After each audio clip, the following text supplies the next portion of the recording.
It's called Bark, an all-volunteer program that encourages children to increase their reading skills and self-confidence by reading aloud to therapy dogs. Students find it intimidating to read in front of their classmates, but love to read to the four-legged animals. NBC4's Kathy Vara has tonight's Live Connected report.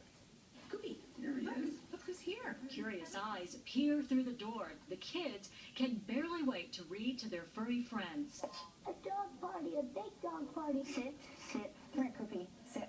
He stayed. Dogs and kids, there's just some connection between the two. It was too wet to play. I'm trying a new cookie recipe tonight. Cooper, Banjo, Jimmy, Jazz, and Riley, part of the program called Bark.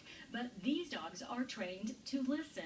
To the tree, to the tree. To children who might otherwise be self-conscious reading out loud. Which one would you like? Joan Sather and her dog Cooper have been part of the Bark program for 5 years. This is good. She says it doesn't take long for the children and the dogs to connect. And they want to pet the dog, and then pretty soon we say, well, let's choose a book. And then just the whole thing kind of happens to them. It isn't like I'm trying to read in front of all my peers. Tristan Comlas is the principal of John Muir Elementary School in Santa Monica, one of the many California schools using Bark therapy dogs. We all like to dig. To help students who are reluctant readers, and it's working. Breaks down some of those barriers and things that keep reading from being something fun and positive. Their reading levels go up, and it has been incredible to see. Joel Kuritzer is a retired pediatrician who didn't want to give up working with kids, so he joined Bark with his dog Banjo, who, like the other Bark dogs, is more than willing to lend a patient ear. They're not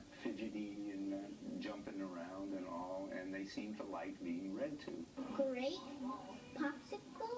Students like 6-year-old Millian Mitchell agree that reading in front of adults or other students can be intimidating for anyone. Sometimes when you read with people and you don't know them, you get frustrated. But he feels right at home next to his reading companion, Jazzy. Sometimes the kid will ask me, is he listening? And because he's lying down like that, I said, oh, no, he concentrates much better with his eyes closed. He snores. Does that mean he's not listening?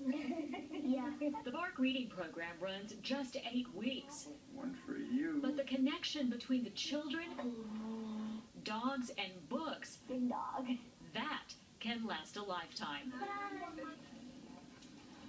In Santa Monica, Kathy Vara, NBC4 News. Bark is an all-volunteer program founded by Josie Gavieres in 2007. Since then, the program has grown to include more than 150 dogs helping students read in 120 schools and libraries in California. They also visit nursing homes and veteran centers. Fantastic story.